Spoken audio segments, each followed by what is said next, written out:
Computer on हो गया। हाँ, मैं कह रहा हूँ लास्ट क्लास में क्या पढ़ रहे थे हम लोग, कुछ को याद दिलाएगा? साउंड साउंड पढ़ रहे थे ना? नॉइज और म्यूजिक के बारे में लास्ट कंसेप्ट पढ़ाने वाले थे। मेरे को कम करिए थोड़ा। अच्छा, नॉइज और इन सब में डिफरेंस बताना था ना, नॉइज म्यूजिक वगैरह में। Yes sir. ठीक, ओके। सो क्या देखते हैं, साउंड था, कहाँ गया, कौन सा चैप्टर आपका? 13वां नंबर 169। ये कौन बोल रहा है?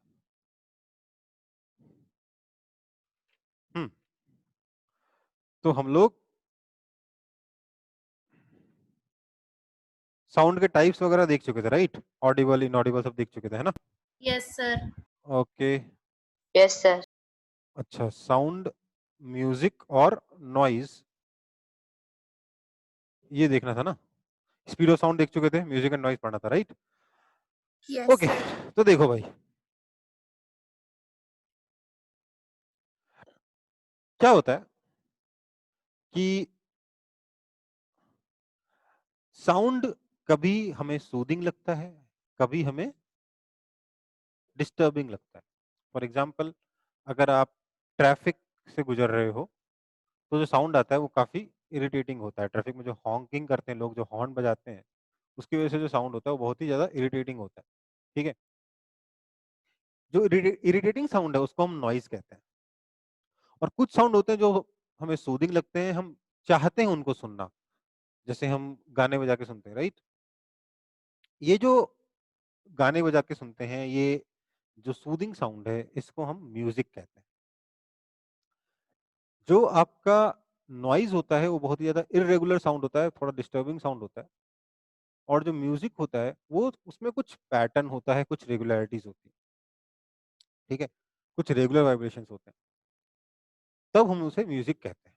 ठीक है, अब बेसिकली जिस प्रॉपर्टी की वजह से हम बता पाते हैं कि कोई साउंड म्यूजिक है या नॉइज है, उसको कहते हैं क्वालिटी। ठीक है, तो क्या कहते हैं? क्वालिटी कहते हैं, क्वालिटी ऑफ साउंड कहते हैं। ठीक है, now again quality is not a physical quantity. देखिए, हो सकता है कि कभी जो वाइब्रेशन हो रहा है किसी पार्टिकल का, उसमें पार्टिकल का जो डिस्प्लेसमेंट है वो कुछ इस तरीके से स्मूथली ऊपर जाता है, फिर स्मूथली नीचे आता है, फिर स्मूथली ऊपर जाता है, फिर स्मूथली नीचे आता है। तो क्या होगा, एक पैटर्न सा दिखेगा हमें साउंड में, ये साउंड काफी सूदिंग सा लगेगा, इसको हम म्यूजिक कहेंगे। ठीक है, लेकिन हो सकता है कि किसी जगह पे साउंड ऐसा क्रिएट हो रहा हो जिसमें कोई पैटर्न ही नहीं है, कोई रिदम ही नहीं है, कोई धुन ही नहीं है। जो डिस्प्लेसमेंट हो रहा है पार्टिकल का, पार्टिकल क्या कर रहा है, ऑसिलेट कर रहे हैं ना सारे, तो पार्टिकल का जो डिस्प्लेसमेंट हो रहा है वो कुछ ऐसा है, कोई पैटर्न ही नहीं है ना? तो इसको हम म्यूजिक नहीं कहेंगे, नॉइज कहेंगे। अब कौन सा साउंड आपको म्यूजिक लगेगा और कौन सा साउंड आपको नॉइज लगेगा, ये इस चीज पे डिपेंड करता है कि आपको क्या रेगुलर लगेगा, क्या आपको इरेगुलर लगेगा, क्या आपको रैंडमनेस लगेगी। सेम साउंड किसी के लिए म्यूजिक और किसी के लिए नॉइज हो सकता है। अब जैसे ट्रैफिक का साउंड किसी के लिए भी म्यूजिक नहीं है, सबके लिए नॉइज है। बट जो रॉक होता है, जो जोर जोर से गिटार बजाते हैं एंड शोर मचाते हैं, मतलब मैं उसे शोर कहता हूँ क्योंकि मेरे को उसमें म्यूजिक कहीं नजर नहीं आता। तो वो जो साउंड है, हो सकता है आप में से कुछ लोगों को पसंद हो सकता है आप में से कुछ लोगों को रॉक पसंद हो, मेटालिका पसंद हो, ये सब चीजें पसंद हो। पर और आप उसको म्यूजिक कहते हो, आप उसे सॉन्ग कहते हो, आप उसे मतलब जो भी कहना चाहते हो कहते हो। पर वही रॉक, वही रॉक सॉन्ग या वही आपका जो मेटालिका जो जो भी आजकल के जो वो हैं ऊट-पटांग तेज आवाज़ वाले जो म्यूज़िक है, उसको अगर आप दादाजी, नाना जी को सुनाओगे अपने तो क्या बोलेंगे? उनको पसंद आएगा क्या ये? उनको पसंद नहीं आता No, है। sir. उनको पसंद नहीं आता है, राइट? राइट? मतलब उनके लिए वो सेम चीज़ क्या है? नॉइज़ है। इसीलिए क्योंकि ये सेम साउंड किसी के लिए म्यूज़िक हो सकता है, किसी के लिए नॉइज़ हो सकता है, इसलिए इसको मेज़र नहीं कर सकते, ये सिर्फ़ समझने की चीज़ है, ये फिज़िकल क्वांटिटी नहीं है, ठीक है? समझ में आई बात? Yes, sir. अ, देखो म्यूज़िक और साउंड में एक बहुत बड़ा फ़र्क होता है। म्यूज़िक जो है सूदिंग होता है, it is comfortable and pleasing मतलब जिस बंदे को जैसा म्यूज़िक पसंद हो, उसके लिए वो म्यूज़िक सूदिंग हो सकता है, कंफर्टेबल हो सकता है, प्लीज़िंग हो सकता है। उस आदमी का मूड चेंज कर सकता है, कोई बंदा जो सैड हो उसको चीयर अप कर सकता है म्यूज़िक। ऐसा भी हो सकता है जैसे आपने कई बार म्यूज़िक में मूवीज़ देखते वक़्त देखा होगा कि जब मूवीज़ में कोई बहुत ही सैड सीन आ रहा हो, तो पीछे जो म्यूज़िक बजता है वो आपको भी सैड कर देता है। तो आपका मूड म्यूज़िक का यूज़ करके चेंज चेंज किया जा सकता है। ठीक है? लोग जो हैं म्यूज़िक बनाना, म्यूज़िक बजाना, गाना गाना सीखते हैं, ठीक है? वहीं अगर नॉइज़ के बारे में बात करें तो नॉइज़ क्या है मतलब नॉइज़ ऐसा होता है कि अगर बहुत ज़्यादा नॉइज़ हो तो आप मतलब सर दर्द तो हो ही सकता है, बहरे तक हो सकते हो, राइट? अगर बार-बार ये नॉइज़ झेलना पड़े आपको तो आपका परमानेंट सर दर्द हो सकता है, आपको माइग्रेन हो सकते हैं, आपकी तबीयत खराब हो सकती है, ठीक है? मतलब जो लोग पहले से बीमार हैं, उनको ये और ज़्यादा सर दर्द वगैरह प्रोवाइड वगैरह उनके दिमाग में क्रिएट कर सकता है। तो music is sorry noise is never good for a person, but music may be good. आपने देखा होगा दिवाली वगैरह में जब पटाखे बज फोड़ते हो, अगर आई होप आप लोग नहीं फोड़ते हो, बहुत ज़्यादा पॉल्यूशन होता है। बट अगर आपने देखा हो कुछ लोग तो फोड़ते ही हैं। तो दिवाली के टाइम पे आपने देखा होगा जो आपके जो डॉग्स वगैरह होते हैं, वो दुबक के कोने में बैठ जाते हैं क्योंकि उनको बहुत डर लगता है। तो जो लाउड साउंड है, जो एक्सप्लोजन है, उससे जानवर भी डर जाते हैं। इंसान को क्योंकि पता है क्या है इसलिए डरता नहीं बट उसके लिए भी वो साउंड अच्छा नहीं है, वो नॉइज़ अच्छा नहीं है। ठीक है बेटा? अब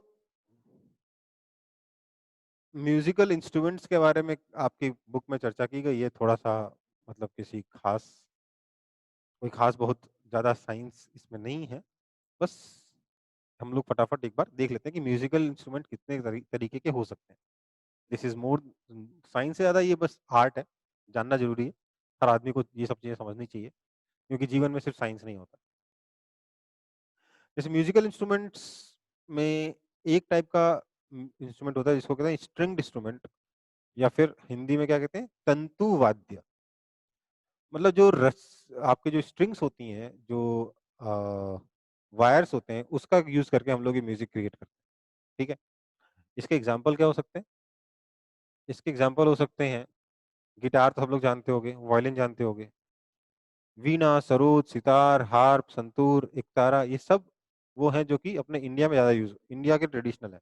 वीणा, सरोद, सितार, हार्प अपने इंडिया का नहीं है शायद, और जो भी है, संतूर इंडिया का है, एकतारा इंडिया का है, ठीक है? एकतारा खैर अब एकतारा में क्या होता है ना सिर्फ़ एक ही वायर होता है।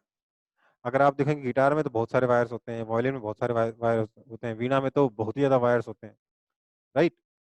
तो ये सब अपने म्यूज़िकल इंस्ट्रूमेंट्स हैं स्ट्रिंग्ड वाले। इसमें जो म्यूज़िक है वो कैसे क्रिएट होता है, जो साउंड कैसे क्रिएट होता है, आपके स्ट्रिंग के वाइब्रेशन से। मैंने कहा था ना वाइब्रेशन की वज़ह से साउंड क्रिएट होता है। हुँ? जब स्ट्रिंग्स को आप पुल करते हो, प्लग करते हो तो स्ट्रिंग्स वाइब्रेट करते हैं, उनकी वज़ह से आपका साउंड क्रिएट होता है। जो मोटे स्ट्रिंग्स होते हैं उससे लो पिच क्रिएट होता है। ध्यान दीजिए क्या बोल रहा हूँ मैं।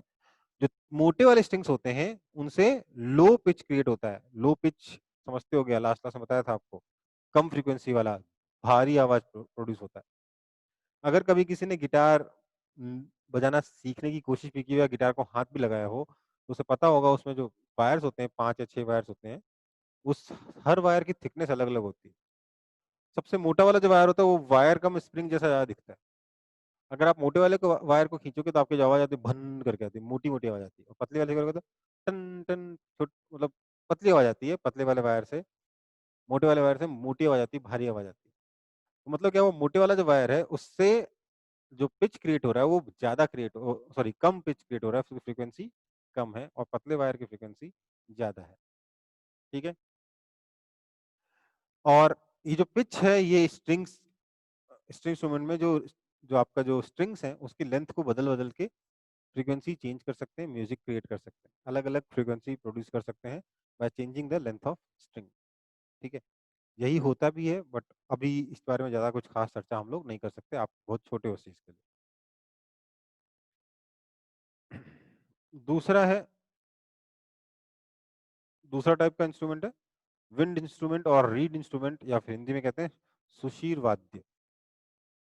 इसमें क्या होता है, बांसुरी होता है, शहनाई होता है, सेक्सोफोन होता है, ये सब क्या हो गए आपके विंड इंस्ट्रूमेंट हो गए। ठीक है। नाद स्वरम मुझे भी नहीं पता क्या होता है, लिखा हुआ आपकी बुक में। These sounds are produced by vibrating of air column. क्या होता है ना बेटा, आपका जो म्यूजिकल इंस्ट्रूमेंट जैसे बांसुरी है उसके अंदर जो एयर है वो एयर का कॉलम में वाइब्रेशन हो रहा होता है, उसकी वजह से ये वाला साउंड क्रिएट होता है। इन इंस्ट्रूमेंट साउंड क्रिएट होता है जिनको हम विंड इंस्ट्रूमेंट कहते हैं या फिर सुशीर वाद्य कहते हैं। ठीक है। मोस्टली ये हॉलो पाइप जैसे होते हैं, एक तरफ से एयर ब्लो करते हो, एयर वाइब्रेट करता है, उसी से साउंड क्रिएट होता है। ठीक है। अगला टाइप है मेम्ब्रेन इंस्ट्रूमेंट्स। इसमें क्या होता है, ढोलक होता है, तबला होता है, ड्रम्स होते हैं। ठीक है।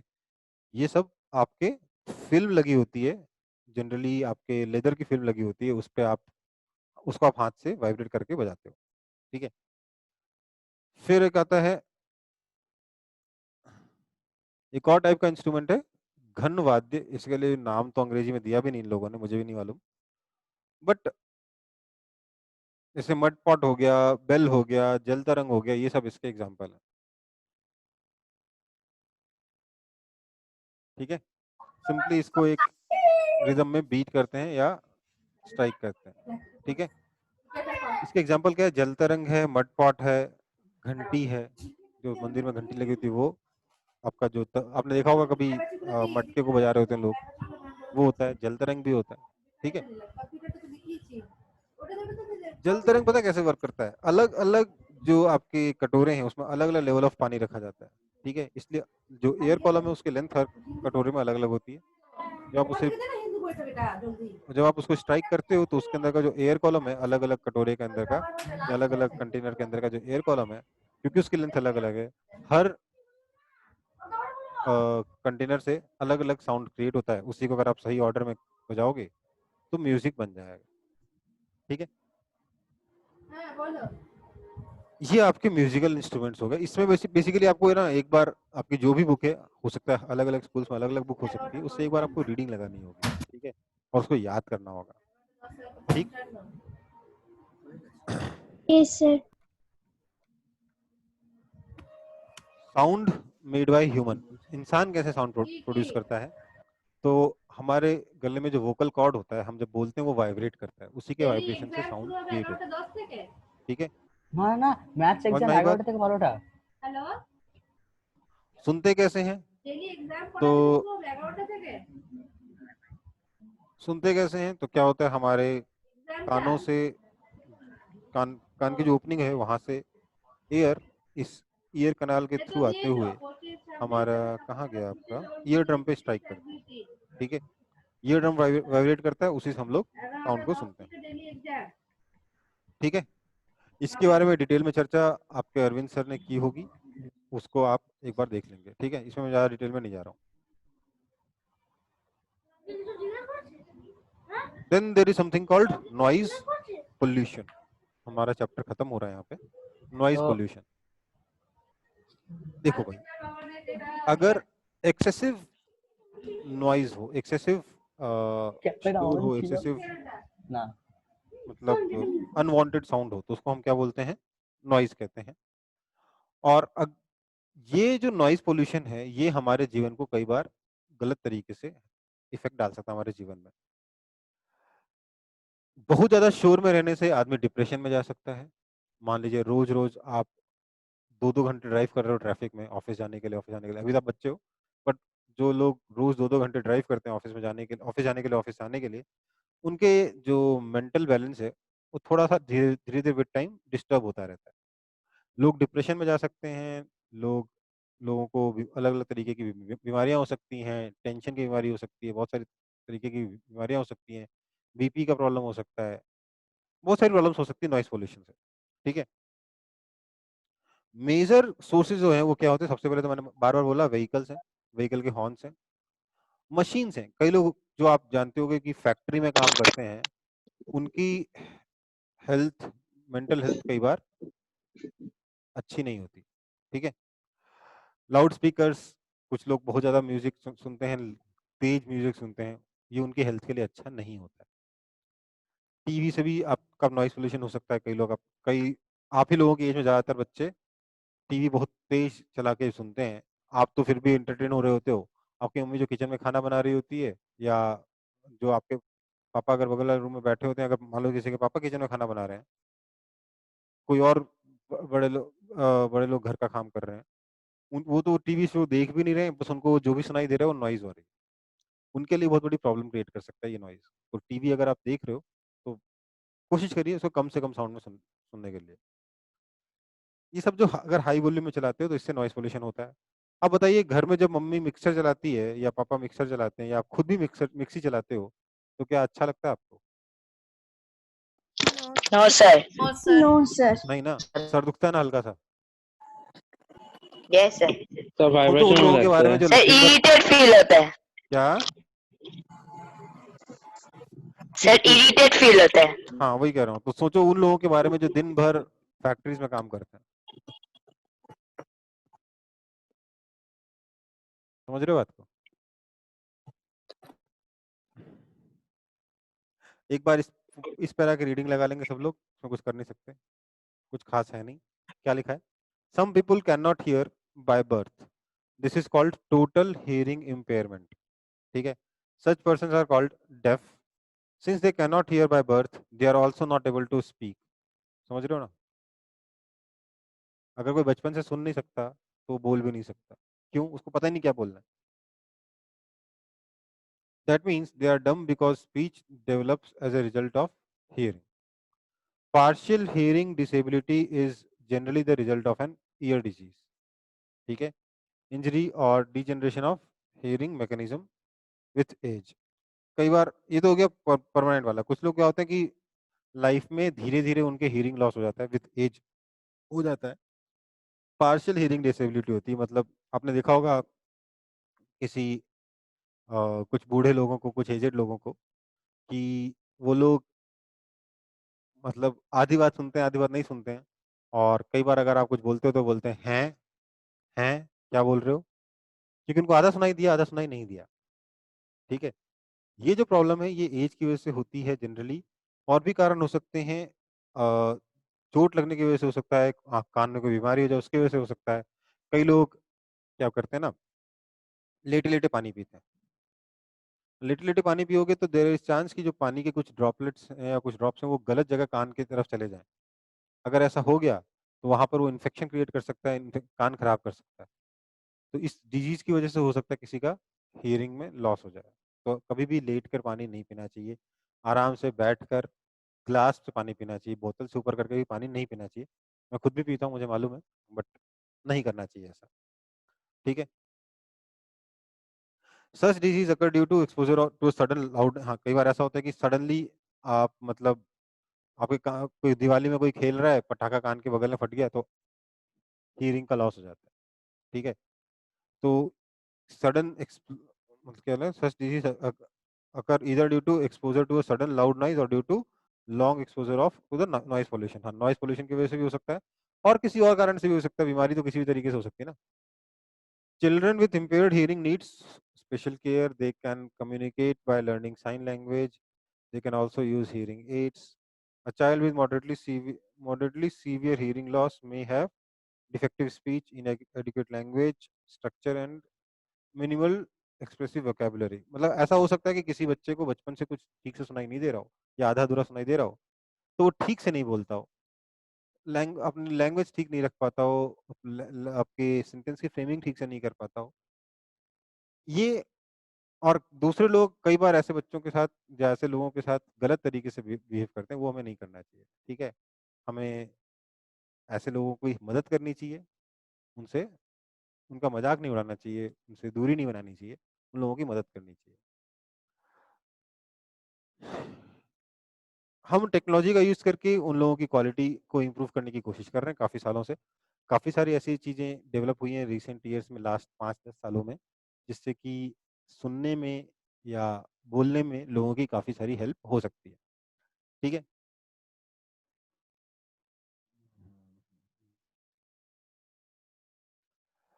अच्छा, अब क्योंकि नॉइज़ पॉल्यूशन की वजह से अलग-अलग बीमारियाँ हो सकती हैं, तो हमें नॉइज़ पॉल्यूशन को कंट्रोल करने की कोशिश करनी चाहिए। और सबसे अच्छा तरीका नॉइज़ पॉल्यूशन को कंट्रोल करने का क्या है कि जिस सोर्स से नॉइज़ प्रोड्यूस हो रहा है, उस सोर्स को कंट्रोल करो। क्या होता है, इट द 4 मेजर हम जनरली ये कुछ काम करते हैं नॉइज़ पॉल्यूशन को अवॉइड करने के लिए। पहला क्या है? Shifting the noise producing industry away from residential area. मतलब मान लेते हैं किसी इंडस्ट्री में बहुत सारा नॉइज़ क्रिएट होता है, बहुत ज़्यादा हेवी मशीन से बहुत ज़्यादा साउंड क्रिएट करता है। तो we try to make sure कि वो जो इंडस्ट्री है रेजिडेंशियल एरिया से बहुत दूर रहे, ताकि लोगों की लाइफ में, डे टू डे लाइफ में उससे प्रॉब्लम ना आए। हमें ज़बरदस्ती हॉर्न नहीं बजाना चाहिए। आप लोगों ने देखा होगा कुछ लोग बाइक पे हॉर्न बस बजा देते हैं और चलते रहते हैं पों करके। पता नहीं क्या मज़ा आता है उन लोगों को। हॉर्न दबा दिया है और बाइक चलाए जा रहे हैं खूब तेज़ स्पीड में। एक तो हॉर्न की वज़ह से सामने वाले का दिमाग नहीं चलता, ऊपर से वो लोग रफ़ चला रहे होते हैं, तो एक्सीडेंट के चांसेस भी बढ़ा देते हैं। मदद कर हॉर्न का पर्पज़ है सामने वाले को वार्निंग देना कि भैया तुम जो कर रहे हो वो शायद गलत कर रहे हो, उसकी वज़ह से एक्सीडेंट हो सकता है। उनका जो हॉर्न है वो एक्सीडेंट करवाने के काम आता है, क्योंकि सामने वाले का दिमाग ही खराब कर देता है। ठीक है? जो बड़े ट्रांसपोर्ट व्हीकल्स हैं जिससे बहुत ज़्यादा साउंड क्रिएट हो सकता है, उसमें साइलेंसर लगाना मस्ट होना चाहिए। इंडस्ट्रियल मशीन्स में भी साइलेंसर लगाया जा सकता है। घर के appliances, generators, aircraft engines etcetera, TV and music system should be run at safe Audible volumes. सबको हमें सेफ ऑडिबल वॉल्यूम्स में चलाना चाहिए। ऐसा नहीं कि टीवी को फुल वॉल्यूम में चला के छोड़ दिए हैं घर पे, वो किसी के लिए भी अच्छा नहीं है। ठीक है? दूसरा सर एक और चीज़ क्या है, ट्रीज़ को प्लांट करना चाहिए। क्यों? ट्रीज़ में जो आपके लीव्स हैं, वो नॉइज़ पॉल्यूशन को एब्ज़ॉर्ब कर लेते हैं, नॉइज़ को एब्ज़ॉर्ब कर लेते हैं और नॉइज़ पॉल्यूशन को ड्रास्टिकली डिक्रीज़ कर सकते हैं। लेकिन जैसा कि आप देख रहे हो, जानते ही हो, किसी भी पॉल्यूशन को कंट्रोल करना है, चाहे आपका साउंड पॉल्यूशन हो, चाहे आपका एयर पॉल्यूशन हो, चाहे वाटर पॉल्यूशन हो, चाहे कोई भी प्रॉब्लम सोसाइटी में जो हमारी फेस कर रही है, वो तब तक हम सॉल्व नहीं कर सकते जब तक सब लोग, आप लोग, हम लोग, सब लोग मिलके काम ना करें। सिर्फ गवर्नमेंट के चाहने से ये सब चीज़ें सॉल्व नहीं होंगी, सिर्फ पुलिस के चाहने से क्राइम खत्म नहीं होगा, लोगों को भी जागरूक होना पड़ेगा। ये बात समझनी होगी हम सब लोगों को, तभी सोसाइटी अच्छे से आगे बढ़ेगी। खैर, ये सब चीज़ें बेटा देखो, आ आप में से कई लोग बोलोगे क्या पढ़ाया सर आज आपने, नॉइज़ पॉल्यूशन को कैसे ठीक करें, क्या करें? इसमें साइंस का है। बेटा बात ये साइंस का पर्पज़ क्या है? आपकी लाइफ को अच्छा बनाना, ठीक है? साइंस का सिर्फ ये पर्पज़ नहीं कि science for the sake of science पढ़ने का कोई मतलब नहीं है, ठीक है? साइंस को जब भी आप पढ़ो, कोशिश करो आपकी रियल लाइफ में उससे कुछ सुधार हो। रियल लाइफ में आप उसका यूज़ कर पाओ, ठीक है? अगर आप सिर्फ किताब में पढ़ के स्कूल में मार्क्स लाने के हिसाब से रट्टा मार के चले जाते हो, तो ठीक है, मार्क्स आ जाएँगे, शायद आगे अच्छे कॉलेज में एडमिशन वगैरह सब कुछ हो जाए। बट फिर भी एक चीज़ हमेशा ध्यान रखना कि जो भी चीज़ पढ़ रहे हो, कोशिश करो कि कल को अगर ज़रूरत पड़े, तो उसका यूज़ आप रियल लाइफ में कर सको। नॉइज़ के बारे में आपको, साउंड के बारे में पता है, आपको नॉइज़ के बारे में पता है, आपको पता है नॉइज़ आपको नुकसान पहुँचाता है, तो कोशिश करो आप अपनी तरफ से नॉइज़ पॉल्यूशन ना करें, ठीक है? अगर आप कल को बाइक चलाते हुए निकलें, तो लगातार हॉर्न बजाते हुए ना चलें। आपने देखा होगा कुछ लोगों को सड़क पे लगातार हॉर्न बजाते हुए चलते हैं, आपको अच्छे लगते हैं वो लोग? किसी को कोई ऐसा है जो बोलता है हाँ, कितना बढ़िया काम No, कर रहा है? sir. No sir.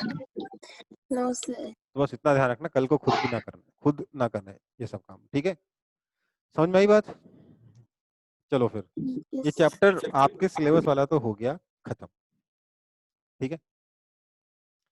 एक बार मैं थोड़ा-सा एक्स्ट्रा इस चैप्टर में कुछ चीज़ें बताऊँगा, ज़्यादा नहीं, कुछ चीज़ें बताऊँगा। बहुत ही कम है, साइंस के पॉइंट ऑफ व्यू से इस चैप्टर में आपके सिलेबस में बहुत ही कम है। सिर्फ इतना बताया कि वाइब्रेशन होता है, साउंड वाइब्रेशन से क्रिएट होता है वगैरह वगैरह। ठीक है, हम देखेंगे साउंड प्रोपेगेट कैसे होता है, प्रोपेगेशन ऑफ साउंड।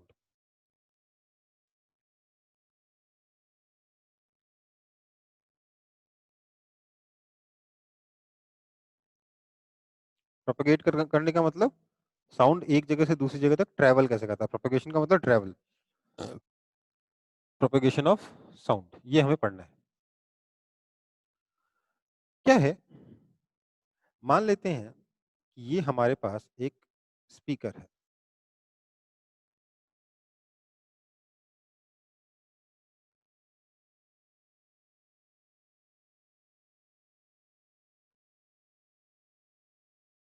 ठीक है, इस स्पीकर से साउंड निकलता है, मालूम है, जब स्पीकर ऑन होता है उससे साउंड क्रिएट होता है।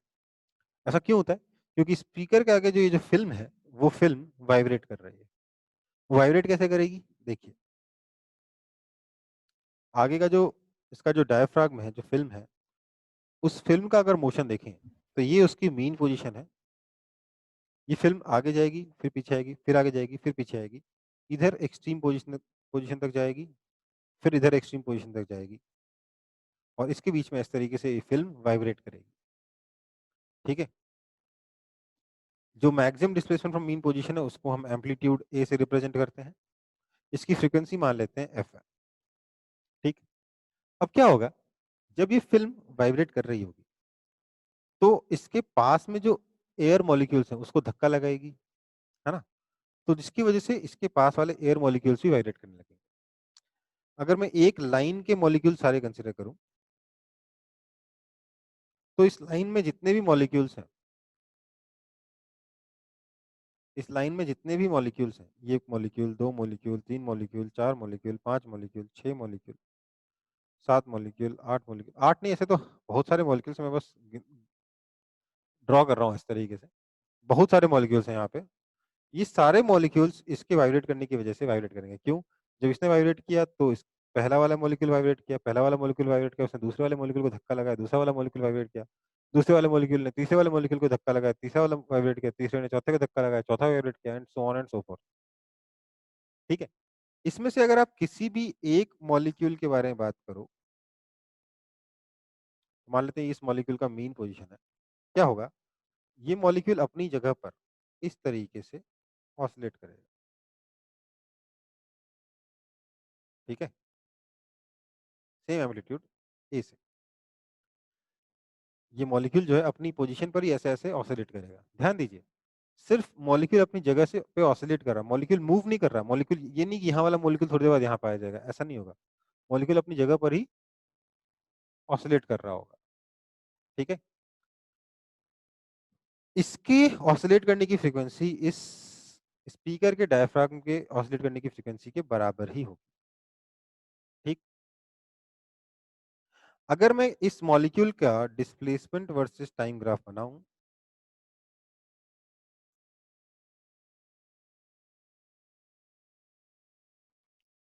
डिस्प्लेसमेंट वर्सेस टाइम ग्राफ बनाऊं, तो क्या होगा, ये मॉलिक्यूल अपनी जो पोजीशन पर कभी थोड़ा आगे जाता है, फिर वापस मीन पोजीशन पे आता है, फिर पीछे जाता है, फिर मीन पोजीशन पे आता है, फिर आगे जाता है, फिर मीन पोजीशन पे आता है, एंड सो ऑन। ठीक है, इस तरीके से मॉलिक्यूल वाइब्रेट कर रहा है। ये जो यहाँ तक का जो टाइम है इसको हम टाइम पीरियड टी कहते हैं। Frequency is equal to 1 upon time period है। ठीक है, ध्यान देने वाली बात है, ये मॉलिक्यूल अपनी लोकेशन से आगे पीछे नहीं हुआ है, सिर्फ अपनी अपनी लोकेशन पे, मतलब ये मॉलिक्यूल मूव नहीं किया है, मॉलिक्यूल अपनी ही पोजीशन पे आगे पीछे इस तरीके से ऑसिलेट कर रहा है। मॉलिक्यूल मॉलिक्यूल का मीन पोजीशन चेंज नहीं हुआ। ठीक है, अब क्या होगा,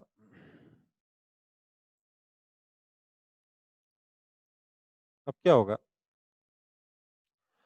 कि अगर मैं इन सारे मॉलिक्यूल्स के बारे में बात करूं एक साथ, तो क्या होता है बेटा, ये सारे मॉलिक्यूल्स, ऐसा नहीं होता कि सारे मॉलिक्यूल एक साथ आगे गए फिर एक साथ पीछे आए। क्या होगा, ये वाला मॉलिक्यूल आगे जाएगा, थोड़ी देर बाद ये वाला मॉलिक्यूल आगे जाएगा, उसके थोड़ी देर बाद ये वाला मॉलिक्यूल आगे जाएगा, मतलब थोड़ा सा टाइम का लैग होगा। अगर मैं डिस्प्लेसमेंट और यहां से डिस्टेंस x के बीच में ग्राफ बनाऊं, मतलब ऐसा मॉलिक्यूल लूं जिसका मीन पोजीशन यहां से x डिस्टेंस पर है, ये वाला मॉलिक्यूल, तो अलग अलग x पर जो डिस्प्लेसमेंट होगा उसका अगर मैं ग्राफ बनाऊं किसी भी टाइम पर, तो वो ग्राफ भी कुछ ऐसा ही दिखता है, कुछ इस तरीके से।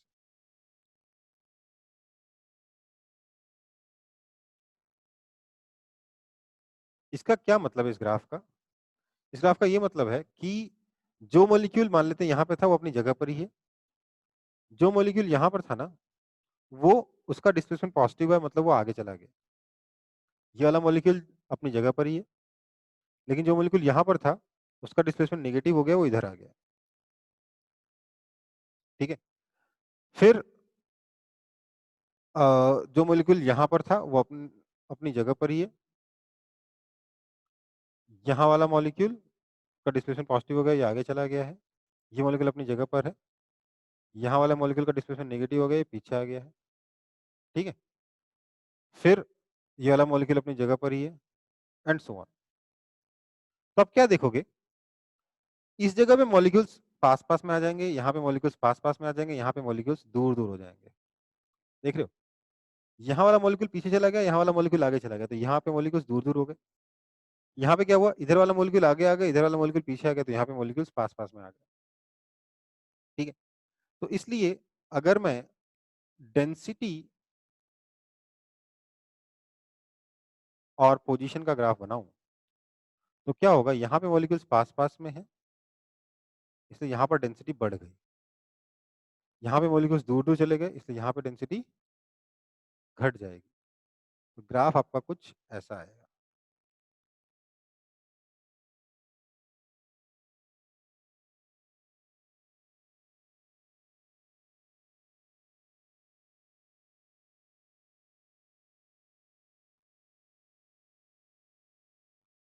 ठीक है, समझ में आई बात? जहां पर डेंसिटी बढ़ गई वहां पे मॉलिक्यूल्स पास पास में, मतलब दबाए हुए हैं, इस पॉइंट को हम कहते हैं कंप्रेशन। और जहां मॉलिक्यूल्स दूर दूर चले गए वहां डेंसिटी कम हो गई, इसको हम कहते हैं रेयर फ्रैक्शन। ये वाला पॉइंट फिर से क्या हो गया, कंप्रेशन, मतलब इस पोजीशन पे कंप्रेशन है, इस पोजीशन पे कंप्रेशन है, इस पोजीशन पे रेयर फ्रैक्शन है। ठीक है, समझ में आई बात?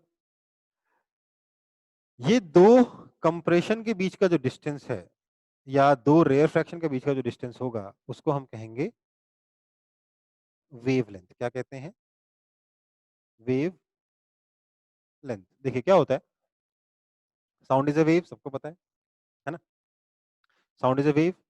अब जितने डिस्टेंस के बाद सेम डेंसिटी मिलेगी उसको क्या बोलते हैं, वेवलेंथ कहते हैं। मतलब एक कंप्रेशन और दूसरे कंप्रेशन के बीच का जो डिस्टेंस है उसको कहते हैं वेवलेंथ। इसको रिप्रेजेंट करते हैं हम लोग लैम्डा से। क्या लिखा है मैंने, यहाँ दिखा दे रहा हूँ, लैम्डा। क्या पढ़ते हो,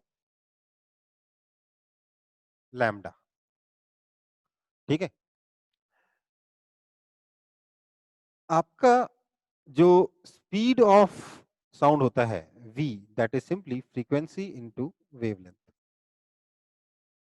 ठीक है, ये चीज मैं आपको थोड़ा साउंड में एक्स्ट्रा बता रहा हूँ जो आपके सिलेबस में नहीं है, बाकी इससे ज्यादा मैं कुछ एक्स्ट्रा नहीं बताऊंगा। फिर भी थोड़ा सा इसी बारे में और डिस्कशन करूंगा, तब तक आप इसको कॉपी कर लीजिए।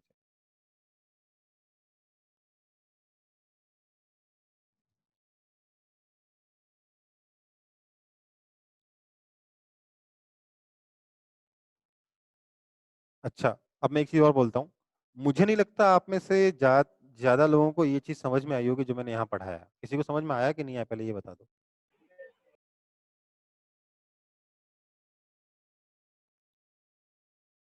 मेरे ख्याल से ज्यादातर लोगों को समझ में नहीं आया होगा जो मैंने यहाँ पढ़ाया है।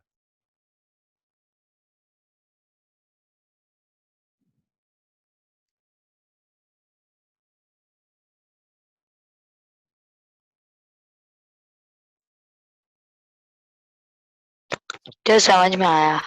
समझ में आ गया? सर समझ में आया। ओके, कोई ऐसा जिसको समझ में नहीं आया? ठीक है, कॉपी कर लो। Sir done. डन।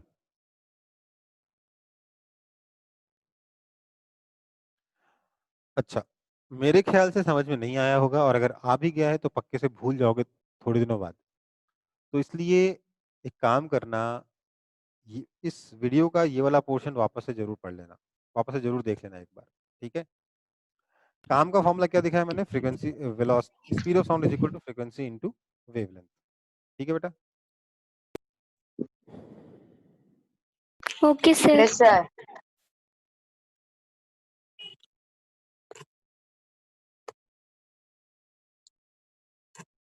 ये सब एक्चुअली आपकी क्लास 9th में है। मैं बस एक बार मेंशन करके चला जा रहा हूँ, बढ़ जा रहा हूँ आगे, ताकि 9th क्लास में आपको और आसान लगे। वैसे 9th में भी आसान ही है साउंड आपका, पर ये पहले से पता होगा तो और ज़्यादा आसान लगेगा।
कॉपी हो गया? Yes, sir. ठीक है, यस सर। देखो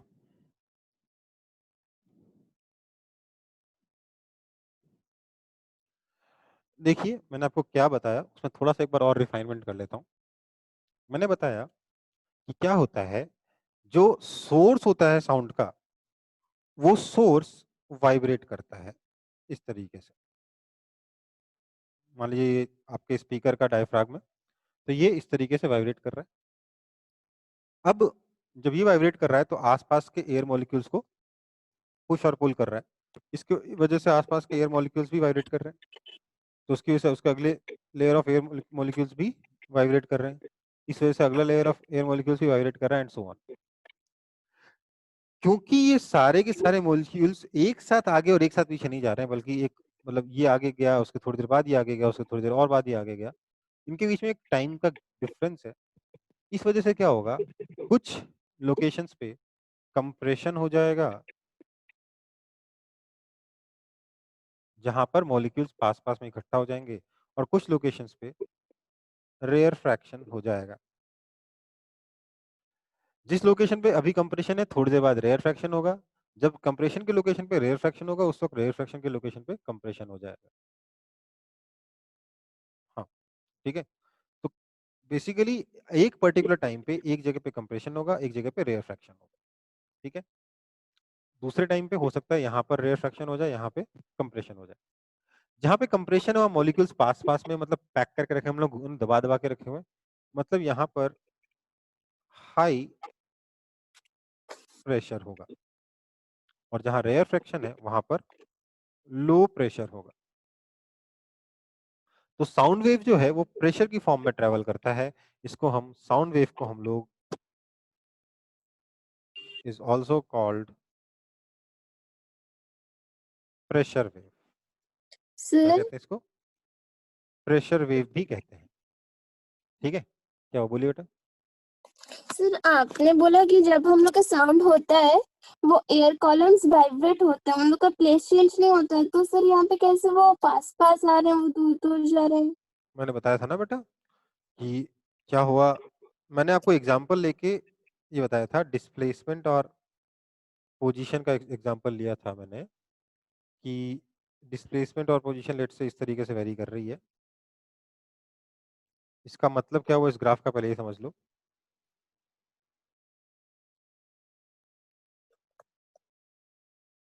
इस ग्राफ का मतलब ये हुआ कि मैं इसमें किसी भी एक्स का पे रखा हुआ पार्टिकल देखता हूँ, लेट्स से यहाँ पे रखा हुआ पार्टिकल देखता हूँ, तो जो पार्टिकल का मीन पोजीशन यहाँ था, मतलब जब तक साउंड नहीं था उस वक्त जो पार्टिकल यहाँ पे था, उसका डिस्प्लेसमेंट निगेटिव हो जाता है। मतलब ये मॉलिक्यूल लेफ्ट की तरफ शिफ्ट हो जाता है। राइट साइड में पॉजिटिव डायरेक्शन है, लेफ्ट साइड में नेगेटिव डायरेक्शन है। इस मॉलिक्यूल का डिस्प्लेसमेंट नेगेटिव हो गया, इस मॉलिक्यूल का डिस्प्लेसमेंट पॉजिटिव हो गया, क्योंकि यहाँ पर डिस्प्लेसमेंट पॉजिटिव है। मतलब ये मॉलिक्यूल राइट में शिफ्ट हो जाता है। इस मॉलिक्यूल का कोई डिस्प्लेसमेंट ही नहीं हुआ, तो ये अपनी जगह पर ही है। ये मॉलिक्यूल लेफ्ट में आ गया, ये मॉलिक्यूल राइट में आ गया। तो देखिए यहाँ पर भीड़ इकट्ठा हो गई कि नहीं हो गई? Yes sir. हुई कि नहीं हुई? Yes sir. तो यहाँ पर क्या हो गया, क्योंकि भीड़ इकट्ठा हो गई, मॉलिक्यूल पास पास में आ गई है, मतलब कंप्रेशन आ गया। वहीं अगर यहाँ के बारे में देखा जाए तो ये मॉलिक्यूल तो अपनी जगह पर ही रह गया, क्योंकि इसका तो डिस्प्लेसमेंट है ही नहीं। इस मॉलिक्यूल के बारे में अगर बात करूं तो इसका डिस्प्लेसमेंट पॉजिटिव, मतलब ये थोड़ा आगे बढ़ गया है। इस मॉलिक्यूल के बारे में बात करूं तो इसका डिस्प्लेसमेंट नेगेटिव हो गया, मतलब ये थोड़ा पीछे चला गया। यहाँ पर देखिए मॉलिक्यूल्स एक दूसरे से दूर दूर चले गए। यहाँ पे मॉलिक्यूल्स पास पास में आ गए, यहाँ पे मॉलिक्यूल्स दूर दूर चले गए। इसलिए यहाँ पर क्या हो गया, यहाँ पर आपका रेयर फ्रैक्शन हो गया। ठीक है, ये वाला पोजीशन हो गया कंप्रेशन का, ये वाला पोजीशन हो गया रेयर फ्रैक्शन का। अब कंप्रेशन वाला केस समझिए, यहाँ मॉलिक्यूल्स पास पास में मतलब दबाए गए होंगे, मतलब यहाँ पे प्रेशर हाई रहा होगा। और यहाँ पर जो मॉलिक्यूल्स हैं ये दूर दूर है, मतलब इनको खुला छोड़ दिया गया है, यहाँ पे प्रेशर कम हो गया है। तो एक जगह कम प्रेशर ज्यादा हो जाएगा, एक जगह प्रेशर कम हो जाएगा। कंप्रेशन वाले लोकेशन पे प्रेशर ज्यादा होगा, हाई प्रेशर होगा। रेयर फ्रैक्शन वाले लोकेशन पे प्रेशर कम होगा, लो प्रेशर होगा। ठीक है, तो कहीं पे प्रेशर ज्यादा हो जाएगा, कहीं पे प्रेशर कम हो जाएगा। सिमिलरली अगर यहाँ देखोगे तो यहाँ पे भी क्या बन जाएगा, कंप्रेशन बन जाएगा। तो ये वाला कंप्रेशन का पोजीशन है, ये वाला कंप्रेशन का पोजीशन है, इन दोनों के बीच का जो डिस्टेंस है वो क्या कहलाएगा, वेवलेंथ कहलाएगा। यही तो बताया था, है ना। तो क्या हुआ, मॉलिक्यूल्स के वाइब्रेट करने की वजह से अलग अलग जगह पे मॉलिक्यूल्स की डेंसिटी अलग अलग हो गई। जहां डेंसिटी ज्यादा हो गई वहां हाई प्रेशर है, जहां डेंसिटी कम हो गई वहां लो प्रेशर है। ठीक है बेटा, दो कंप्रेशन के बीच का डिस्टेंस वेवलेंथ कहलाएगा, या दो रेयरफैक्शन के बीच का डिस्टेंस भी वेवलेंथ कहा जा सकता है। क्योंकि प्रेशर के वेरिएशन की फॉर्म में मॉलिक्यूल्स वेव आगे बढ़ रही है, इसलिए हम साउंड वेव को प्रेशर वेव भी कहते हैं। ठीक है, समझ में आई बात? सर हाँ बेटा। सर ये तो आप एयर का बोले, सर सॉलिड में क्या होता है? बेटा सॉलिड में भी कुछ ऐसा ही होता है, पर सॉलिड में जो साउंड वेव होता है उसको प्रेशर वेव नहीं कहते। ठीक है, मैं स्पेसिफिकली गैस के बारे में बात कर रहा हूँ जब मैं प्रेशर वेव कह रहा हूँ तो। सर मॉलिक्यूल अलग अलग से मूव करता है कि सब एक साथ मूव करते हैं? सारे मॉलिक्यूल्स अलग अलग मूव करते हैं। ठीक है, सारे मॉलिक्यूल्स एक साथ आगे और एक साथ पीछे नहीं होते, उसको वेव नहीं कहते। मॉलिक्यूल्स के मोशन के बीच में एक रिलेशन होता है, मतलब अलग अलग मॉलिक्यूल्स का सेम टाइम पे अलग अलग डिस्प्लेसमेंट होगा। ठीक है, ओके सर। बट एग्जैक्टली जो है ना, ये मैथमेटिकल इक्वेशन से समझ में आएगा क्लास 11th में। एग्जैक्टली क्या चल रहा है क्लास 11 से पहले समझना बहुत मुश्किल है। कुछ एनिमेशन हैं जो दिखा के मैं आपको बस समझा सकता हूँ कि देखो ऐसा ऐसा हो रहा है, बट वहां पे भी मैं आपके सारे क्वेश्चंस का आंसर नहीं दे पाऊंगा कि सर एग्जैक्टली क्या हुआ, क्योंकि एग्जैक्टली समझने के लिए मैथमेटिकल इक्वेशन समझनी पड़ती है थोड़ी। तो अभी बस ये समझ लो कि अलग अलग मॉलिक्यूल्स सेम टाइम पे अलग अलग डिस्प्लेसमेंट, अलग अलग मॉलिक्यूल्स का डिस्प्लेसमेंट सेम टाइम पे अलग अलग होगा, जिस वजह से कुछ जगहों पे मॉलिक्यूल्स इकट्ठा हो जाएंगे, उसको कंप्रेशन कहेंगे। कुछ जगहों पे मॉलिक्यूल्स दूर दूर हो जाएंगे, उनको रेयर फ्रैक्शन कहेंगे।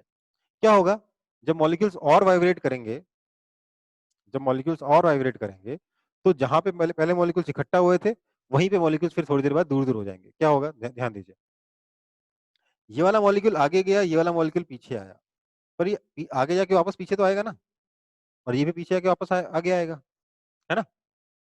तो जब ये आगे गया और ये पीछे आया, उस वक्त मॉलिक्यूल्स पास पास में आ गए, कंप्रेशन हो गया, ठीक है। फिर जब ये पीछे चला जाएगा, ये आगे चला जाएगा, उस वक्त क्या होगा, ये मॉलिक्यूल्स दूर दूर हो जाएंगे, क्या बन जाएगा, रेयर फ्रैक्शन बन जाएगा उसी पॉइंट पे, ठीक है। एक इंस्टेंट पे यहाँ पे कंप्रेशन, यहाँ पे कंप्रेशन, यहाँ पे रेयर फ्रैक्शन, थोड़ी देर बाद आप देखोगे यहाँ रेयर फ्रैक्शन, यहाँ कंप्रेशन, यहाँ रेयर फ्रैक्शन, ठीक है। समझ में आई बात? Yes sir. ओके, तो साउंड वेव को हम लोग प्रेशर वेव भी कहते हैं। और जैसे कि आप देख रहे हो, मॉलिक्यूल्स के वाइब्रेशन की वजह से ही ये आपका साउंड वेव ट्रेवल कर पा रहा है। इसका मतलब क्या है? इसका मतलब ये है कि अगर मॉलिक्यूल्स नहीं होंगे, साउंड वेव हो ही नहीं सकता, है ना। मतलब अगर मीडियम नहीं होगा तो साउंड ट्रेवल कर ही नहीं सकता। इसलिए साउंड को ट्रेवल करने के लिए मीडियम की जरूरत होती है। साउंड एक मैकेनिकल वेव है। जिस वेव को ट्रेवल करने के लिए मीडियम की जरूरत हो, उसको मैकेनिकल वेव कहते हैं। साउंड एक मैकेनिकल वेव है, ये वैक्यूम में ट्रेवल नहीं कर सकता। ये हमने लास्ट क्लास में पढ़ा था, है ना? Yes sir. नहीं पढ़ा था?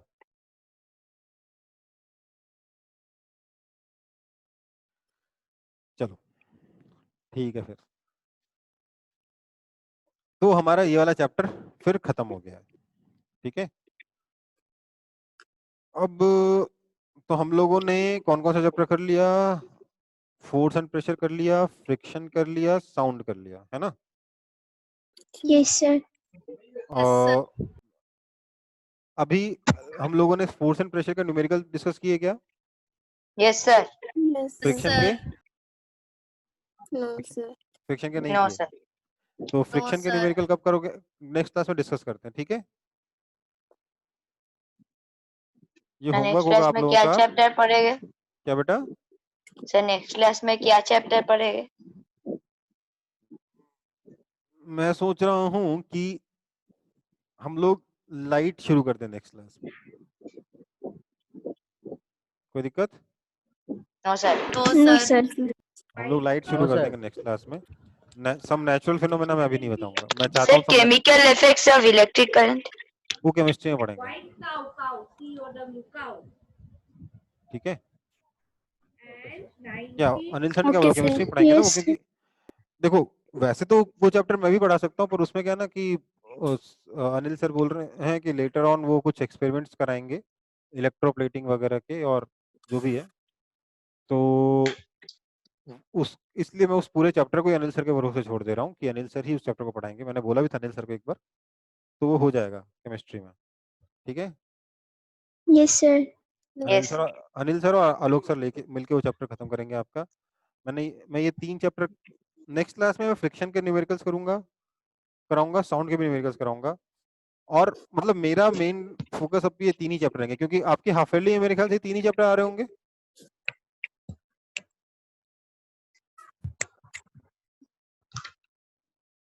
हाफ ईयरली का सिलेबस पता है क्या किसी को? साउंड आ रहा है। साउंड आ रहा है, वो तो मैंने पढ़ा दिया। फ्रिक्शन आ रहा है? फ्रिक्स नहीं सर। सर फ्रिक्शन पीटी 3 में नेक्स्ट यूनिट टेस्ट में। अच्छा, तो आपका हाफ ईयरली में क्या क्या है? फोर्स है, साउंड। साउंड है, और बस और कुछ नहीं। सर और कुछ नहीं है। और कुछ भी नहीं है। तो मैं नहीं चाहता हूँ मैं सर। ये 3 चैप्टर के आपको खूब सारे न्यूमेरिकल्स करा दूं। एक चैप्टर और ले लेंगे हाफ ईयरली से पहले, कम से कम 4 चैप्टर खत्म कर लेंगे हम लोग, ताकि हमारे पास हाफ ईयरली की बात करने के लिए सिर्फ stars and solar sir system और यूनिट 1 परीक्षा ही नहीं हुआ। परीक्षा ही नहीं हुआ, कोई बात नहीं। हमारे पास 6 चैप्टर फिजिक्स में है ना, 18 में से 6 चैप्टर फिजिक्स के यहाँ पे। Force, friction, sound, some natural phenomena, light और स्टार्स एंड सोलर सिस्टम, ठीक है ना। ये 6 चैप्टर मैं फिजिक्स में लूंगा, तो 3 + 1 4 ले लूंगा, ठीक है। स्टार्स एंड सोलर सिस्टम मैं नहीं पढ़ाऊंगा, ठीक है। ये आपको अरविंद सर ही पढ़ाएंगे, ओके सर। क्योंकि इसमें मेरे पास पढ़ाने के लिए कुछ नहीं है, एक्सप्लेन करने के लिए कुछ नहीं है। ओके। थोड़ा सा ये ऐसा देखो, मतलब जनरली ऐसा है कि आपका यहाँ पर एक स्टार्स का कॉन्स्टिलेशन है, जो एक ग्रुप में रहते हैं, जो शेप में रहते हैं, बस इसी टाइप की पढ़ाई है। तो इसमें मेरे पास कुछ एक्सप्लेन करने के लिए नहीं होगा, मैं ये चैप्टर नहीं पढ़ाऊंगा, ठीक है। मैं लाइट पढ़ाऊंगा और उसके बाद मैं सब नेचुरल फिनोमेना आपके हाफ ईयरली के बाद पढ़ाऊंगा, ठीक है। Okay sir. मैं ये 3 चैप्टर के आपके सारे न्यूमेरिकल्स वगैरह सब कुछ खत्म करा दूंगा। लाइट में भी कोशिश करूंगा ज़्यादा से ज़्यादा पोर्शन कवर करने की, लेकिन सब नेचुरल फिनोमेना में अभी नहीं पढ़ाऊंगा, ठीक है बेटा। Yes sir. Okay sir. Okay sir, bye sir. Okay बेटा, bye. Bye thank you sir, bye sir, good night sir. Good night बेटा, गुड नाइट एवरीवन।